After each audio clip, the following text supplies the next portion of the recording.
Welcome to Rauta's Classic Reviews. This time we go to Sweden with a very special project that just released quite a new album not too many weeks ago. The band in question is Funeral Mist and the album in question is Salvation, the debut album by the band.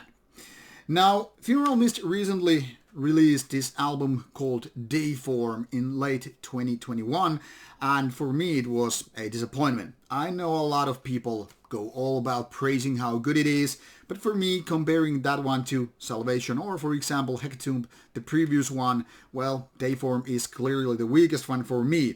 No physical copy was ever provided, so I'm just gonna skip reviewing it. This would be my Dayform review. It's decent, 7 out of 10, having the elements of Funeral Mist, but mostly being fillers versus compared to the better albums by the band.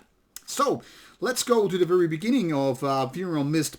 This is the debut album, but the band existed so many years before Salvation came to be.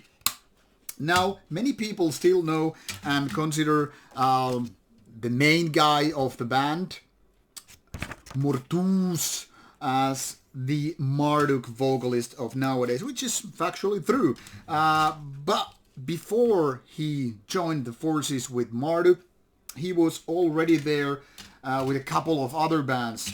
Funeral Mist may be the most recognizable one, the most known one, but I also want to point out that he did wonderful work with Triumphador, yet another Swedish black metal entity that started after Funeral Mist, but was able to release their only album before Funeral Mist ever got to be there. Now, Mortus is also known by the name Ariok, so in case you're wondering what's going on, that's the name of the game here. One could say Triumphador is kind of related to Funeral Mist. It depends from which angle you come. You could say Triumphador is the kind of a missing link between Funeral Mist and Marduk, or you could say the same thing about Funeral Mist being the missing link between Marduk and Funeral Mist.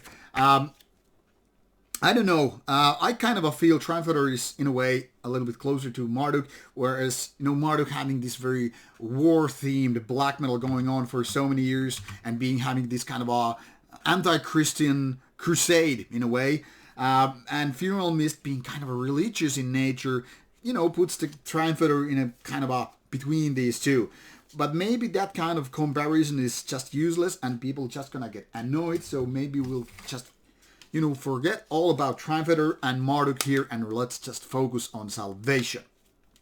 Now, I don't remember the exact year when I got Salvation, but it was pretty close to the release, because I remember this being kind of a fresh back then and had no clue what other kind of projects Ariok or Mortus had going on, nor I could compare to that one. So, for example, Triumphador was something that I heard later on.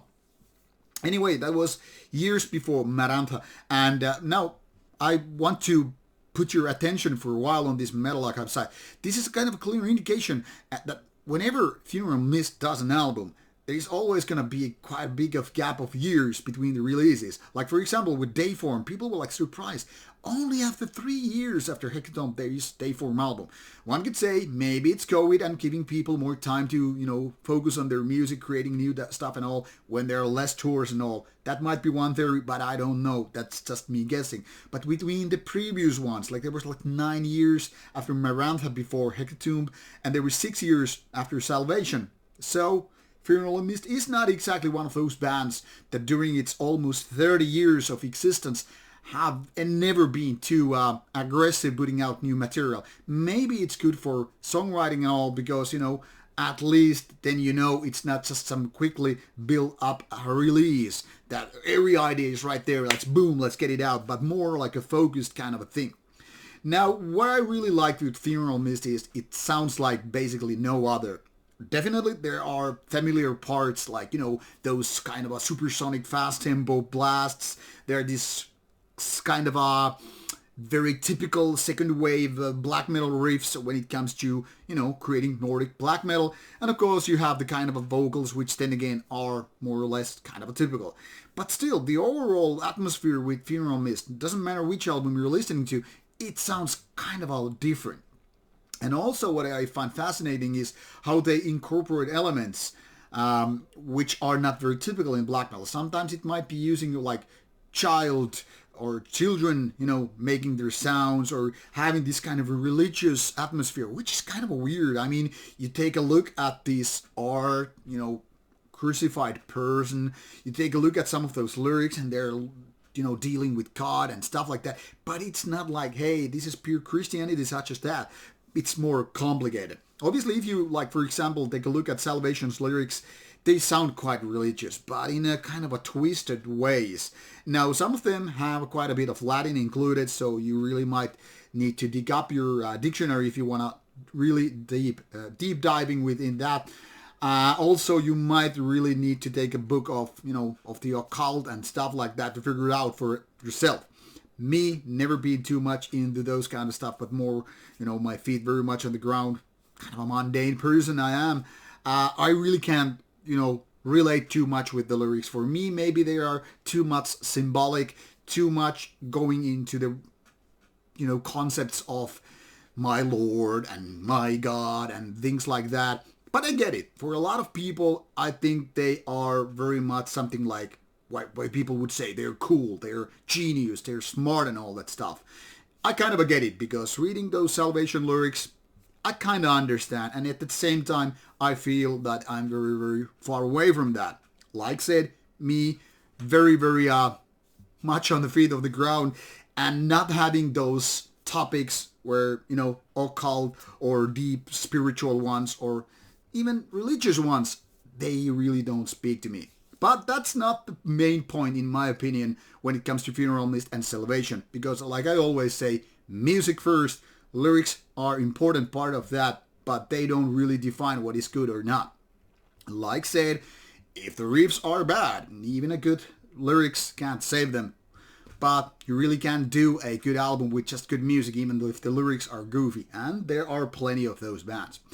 But what comes to Salvation's greatness thing, I think, is even though it's like 65 minutes of music or all that stuff, and having these really complex songs and, very long ones either, I think it's very interesting how it is able to keep that house of cards all very solid.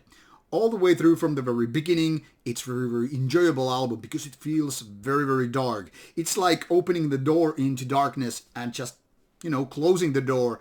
And you need to just find your way throughout this lightless corridor into the caverns of the world of Funeral Mist. It's definitely not for everybody. Some people like more easy to approach kind of a black metal, be it more slow tempo or not, be it more riff oriented or riff driven than Funeral Mist. But I don't know.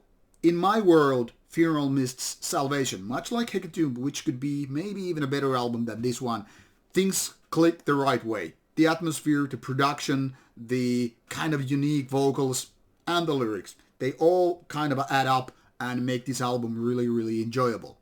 But I'm not gonna say it's not like my all-time favorites from Sweden. I like it a lot.